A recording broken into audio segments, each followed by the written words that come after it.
बहू, ये तेरी मायके की परेशानी है, इसे ससुराल से मत जोड़ो। क्या कहा बहू? तुम्हारी माँ अब हमारे साथ रहेगी? ये तो कभी नहीं हो सकता है। बहू, बेकार की जिद छोड़ दो, ये मेरा घर है, धर्मशाला नहीं है जो कोई भी आकर यहाँ रह लेगा। तुम्हारी माँ को भी तो समझना चाहिए। अरे बेटी का एक बार कन्यादान कर दो, फिर तो उसके घर का पानी भी नहीं पीना चाहिए, और तुम अपनी माँ को यहाँ रहने के लिए बुला रही हो। लोग क्या कहेंगे, कैसी बातें बनाएंगे? लोग और रिश्तेदारों का डर नहीं है क्या तुम्हें? थोड़ा बहुत तो इस घर के बारे में सोचो। ये तो संभव ही नहीं है कि मैं तुम्हारी माँ को इस घर में रहने की अनुमति दे दूं। तुम अपनी माँ का रहने का कोई दूसरा ठिकाना ढूंढ लो, मैं तो इन्हें अपने घर पर नहीं रख पाऊंगी। सुलेखा जी ने अपना कठोर फैसला अपनी बहू को सुना दिया। आरती के चेहरे पर तनाव की लकीरें खिंच रही थी। उसे समझ नहीं आ रहा था कि वो क्या करे। काश वो अपने पैरों पर खड़ी होती तो कुछ निर्णय ले पाती, पर वो खुद ससुराल वालों पर निर्भर है तो क्या करती? अब उसके सामने कोई दूसरा रास्ता भी नहीं था। मन के कोने में उठती टीस दर्द के आंसू का रूप लेकर आंखों से बह रहे थे। मस्तिष्क में ऐसे विचार उसके मानसिक संतुलन को हिला रहे थे। मगर अब एक निर्णय तो लेना ही था। प्रकाश ने भी अब उसकी उम्मीद तोड़ दी थी। बच्चे भी अपने संसार में व्यस्त थे। आरती भी अब 40 साल की हो चली थी। उम्र का ये दौर बड़ा नाजुक होता है। खुद की भी उम्र बढ़ती है, थकान आने लगती है, उस पर माता पिता भी बूढ़े होने लगते हैं, उनकी भी देखभाल जरूरी होती है। अपने बच्चे भी बड़े होने लगते हैं। जीवन के इस मोड़ पर आकर सबकी अपेक्षाओं का केंद्रीय बिंदु बन जाते हैं। पति को उम्मीद होती है कि घर संभाले, पत्नी सजी सबरी बनी रहे, पत्नी अपना हर धर्म निभाए। सास को उम्मीद होती है गृहस्थी चलाए और रसोई संभालकर अन्नपूर्णा बन जाए।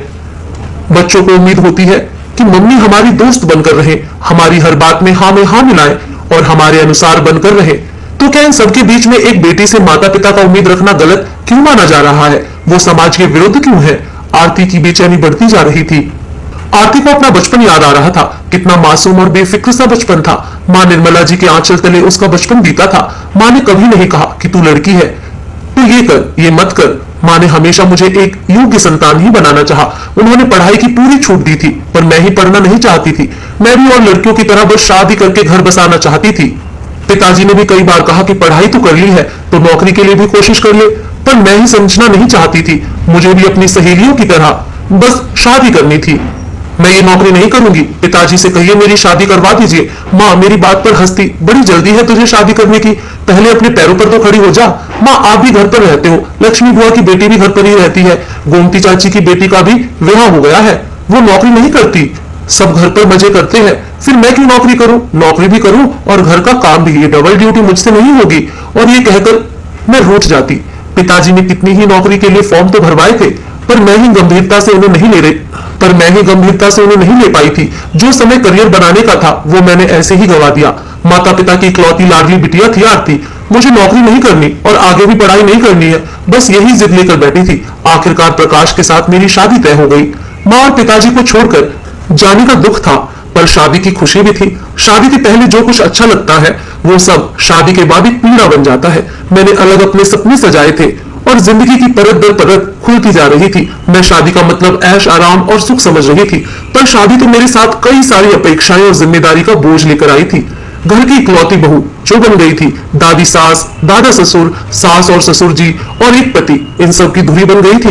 इनकी चारों ओर चक्कर लगाती रहती, इनके काम करती रहती थी। शादी के कुछ महीनों बाद समझ आया कि माँ और पिताजी नौकरी करने को क्यों कहते थे। मैंने एक दिन प्रकाश से कुछ पैसे मांगे तो बोले घर में सब खाने पीने को तो मिल रहा है, अलग से पैसों की क्या जरूरत है। मैं उस दिन अपने आप को लाचार समझ रही थी। मुझे पैसों के लिए कहना पड़ा और पैसे मिले भी नहीं। हर महिला की कुछ अपनी जरूरतें भी होती है, पर प्रकाश एक रुपया भी अलग से नहीं देते थे। कभी सब्जी लेने भी जाती थी तो पाई पाई का हिसाब पूछते थे। उस वक्त खुद को बहुत मजबूर पाती थी। ऐसे ही दिन निकलते गए और सालों बीत गए। माँ और पिताजी अच्छे से साथ रह रहे थे। अचानक हृदयघात से पिताजी चल बसे और माँ अकेली रह गई। माँ की जिम्मेदारी भी मुझ पर आ गई थी। एक छोटा सा घर था, वो भी किराए का था। पिताजी जैसे तैसे घर चला रहे थे और उनके बाद उनको कोई पेंशन भी नहीं मिलने वाली थी। माँ अपने सारे गहने मेरी शादी में बेच चुकी थी। मैं अपने आप को असहाय महसूस कर रही थी। अब माँ को भी अकेले उस घर में छोड़ नहीं सकती थी। उनकी फिक्र मुझे लगी रहती थी। मेरी माँ एकदम बेसहारा हो गई थी। बढ़ती उम्र के साथ बीमारियां भी अपने लपेटे में ले लेती हैं। मन में ख्याल आया कि माँ को अपने ही साथ रख लूं। इतने सालों में दादा ससुर, दादी सास और ससुर जी का निधन हो गया था। सास घर में थी और मेरे दोनों बच्चे थे। छोटा सा ही परिवार था। एक माँ और साथ में रह लेगी तो मैं भी बेफिक्र सी रहूंगी। छत के ऊपर वाला कमरा भी तो खाली पड़ा था।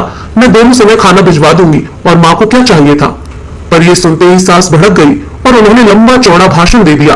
पति प्रकाश से बात की तो वो भी चिल्लाकर बोले, मैंने सबको पालने का ठेका नहीं ले रखा है, मैं अकेला कमाने वाला हूँ, घर गृहस्थी चलानी है, बच्चों की पढ़ाई है, तेरी माँ को नहीं खिला सकता हूँ। अपनी माँ को किसके भरोसे घर ला रही है? तू तो 1 रुपया भी नहीं कमाती है, अपनी माँ का खर्चा खुद उठा सकती है तो लेकर आ जा और बैठकर खिला ले। तेरे पिताजी तो कोई जायदाद भी छोड़कर नहीं गए हैं। प्रकाश की बातें आज आरती के मन को चीर कर चली गई। सच ही तो है, मैं खुद तो कुछ कमाती नहीं हूँ तो माँ को किसके भरोसे लेकर आऊंगी। आरती के पास अब कोई चारा नहीं था, माँ को अकेले उस किराए के मकान में छोड़ नहीं सकती थी। अब पिताजी तो रहे नहीं तो किराया कौन देगा और माँ का खाना पीना दवाई सब कौन करेगा। प्रकाश हाथ में गिनकर पैसे देता था, वो अपनी मनमर्जी से कुछ भी खर्च नहीं कर पाती थी। आज आरती को पिताजी बहुत याद आ रहे थे। काश वो नौकरी कर रही होती तो अपनी माँ की देखभाल कर पाती, काश वो कमाती तो उसे अपने पति और सास की सुननी नहीं पड़ती, काश वो अपने पैरों पर खड़ी होती तो आज अपनी माँ का सहारा बन पाती। अपने आप को बेहद मजबूर और लाचार महसूस कर रही थी। जिस घर को बरसों संभाला, जिस घर के लिए अपना तन मन जीवन अर्पण कर दिया, उस घर में उसकी माँ के लिए जगह नहीं है। जिस घर के दुख दर्द में हमेशा साथ खड़ी रही, आज उन्हीं घर वालों ने उसे उसके दुख में अकेला छोड़ दिया। वो बहुत बेचैन थी। उसने अपनी सहेली से सलाह ली तो उसने उसे आश्रय वृद्धाश्रम का पता दे दिया। वृद्धाश्रम माँ को वहां छोड़ आऊं, पर किस मुंह से ये बात कहूंगी। आज एक बेटी को उसकी कमजोरी नजर आ रही थी। काश वो कमा रही होती तो ये नौबत नहीं आती। आरती का मन टूटकर बिखर कर रह गया था। जिस माँ ने उसे हर हाल में पाला, उसकी इच्छाएं पूरी की, उसे पढ़ाया, उसकी शादी की, शादी के बाद के हर त्योहार किए, शादी के बाद जब भी घर गई कभी खाली हाथ नहीं भेजा, जवाई और बच्चों को भी उपहार दिए, ससुराल वालों को भी पूरे नेक भेजे। आज उसी माँ को वो वृद्धाश्रम भेज दे। आज उसे महसूस हुआ कि बेटी क्यों मजबूर होती है, बेटी क्यों माँ पिता को साथ में नहीं रख सकती। बेटी को पराया धन इसलिए कहते हैं कि उसका अपने माँ और पिता के दुख दर्द पर कोई अधिकार नहीं होता है। घर में किसी से बात करना जरूरी नहीं समझा। माँ को अपनी मजबूरी समझा दूंगी, यही सोचकर वो माँ से मिलने के लिए चल दी। माँ के घर की देहरी पर कदम रखा था कि माँ अपनी पड़ोसन को कह रही थी, मेरी बेटी ही अब मेरा बेटा है, अब वो अपने साथ ही रखेगी। मैं हमेशा भगवान को कोसती थी कि मुझे बेटा नहीं दिया, मेरा बुढ़ापा कैसे कटेगा। पर आरती के बाबूजी समझाते थे कि तू क्यों चिंता करती है, आरती है ना, वो हमारे बुढ़ापे की लाठी है, वही हमारा सहारा बनेगी। आरती वहीं रुक गई। हाय, वो क्या करने चली थी? अपनी ही माँ को वृद्धाश्रम छोड़ने चली थी। ये क्या अनर्थ करने चली थी? उसका मन उसे धिक्कार रहा था। उसकी आत्मा बैठी जा रही थी। उसने फिर से एक निर्णय लिया और उल्टे पांव घर पर लौट आई। सुलेखा जी ने टोका, कहां से आ रही है और ऊपर क्यों जा रही है? ऊपर छत का कमरा साफ करवाना है। माँ कल यहाँ आ रही है। तेरी माँ यहाँ नहीं रह सकती है, तुझे समझ में नहीं आता है। प्रकाश ने भी सुना। तेरा दिमाग फिर गया है क्या? तू उसे बैठाकर खिलाएगी क्या? वो यहाँ नहीं आ सकती है। आरती भी चिल्लाकर बोली, तो ठीक है, आप दोनों कान खोलकर सुन लो। मेरी माँ यहीं पर आकर रहेगी और हमारे साथ रहेगी। जब आपकी माँ आपके साथ रह सकती है तो मेरी माँ क्यों नहीं रह सकती है? मुझे भी उन्होंने जन्म दिया है और पाला है। मैं उन्हें लावारिस की तरह नहीं छोड़ सकती हूँ। आपकी तरह कमाती नहीं तो क्या, आपका पैसा बचाती तो हूँ, सारे घर का काम करती हूँ। एक भी नौकर लगा रखा है क्या घर में? सुबह से रात तक चक्री की तरह घूमती रहती हूँ, दिन भर खटती रहती हूँ, आपकी माँ की सेवा करती हूँ तो अपनी माँ की भी करूंगी। मैं अपने फर्ज से पीछे नहीं हटूंगी। आपको ज्यादा ही दिक्कत है तो घर के कामों और बच्चों के लिए नौकरानी रख लीजिए, पर मैं अपनी माँ को अकेला नहीं छोड़ सकती हूँ। उन्होंने मुझे जन्म दिया है, संस्कार दिए हैं, इस लायक बनाया है, तभी तो मैं ये घर संभाल पा रही हूँ। मैं उन्हें इस तरह से असहाय नहीं छोड़ पाऊंगी। मैं घर के सारे काम मुफ्त में कर देती हूँ। बाहर वालों से करवाओगे तो पता चलेगा कितना पैसा हर महीने बचेगा। कमाती नहीं तो क्या हुआ, बचाती तो हूँ। ये इतना बड़ा घर मेरे ही भरोसे तो चल रहा है। एक दिन भी बाहर चली जाओ तो आप लोगों का कोई काम नहीं होता है। मेरी माँ के आगे पीछे कोई नहीं है, मैं ही एकमात्र सहारा हूँ, तो वो बेचारी जाएगी कहाँ? आप भी कान खोलकर सुन ले। एक माँ अपनी संतान के लिए कुछ भी कर सकती है तो आज ये संतान भी अपनी माँ के लिए कुछ भी कर सकती है। मेरी माँ इस घर में रहेगी तभी मैं भी रहूंगी। आप दोनों सोच लीजिए, वरना मैं अपनी माँ के पास रहने को चली जाऊंगी। आरती की बातें सुनकर प्रकाश और उसकी माँ भी हैरान रह गए। दोनों को पता था कि पूरा घर आरती ने ही संभाल रखा है। सुलेखा जी को पता ही नहीं था कि रसोई में मसाले कहाँ हैं। वो कभी रसोई में पैर ही नहीं रखती थी, उन्हें तो बैठे बिठाए सब मिल जाता था और प्रकाश तो बस कमाने का ही काम करते थे।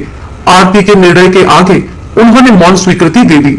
आरती अपनी माँ को अपने घर ले आई और ऊपर वाला कमरा उन्हें दे दिया। अब आरती अपनी माँ की देखभाल भी करती थी और अपना घर भी संभालती थी। पाठकों, जब माता पिता बच्चों को पालने में अंतर नहीं करते हैं तो बच्चों को भी, चाहे वो बेटा हो या बेटी हो, अपना फर्ज निभाना चाहिए। उनका बुढ़ापे में ख्याल रखना चाहिए, खासकर उन माँ बाप का जिनको ऊपर वाले ने नसीब में बेटा दिया ही ना हो। आरती ने सही किया या गलत, आप हमें कमेंट बॉक्स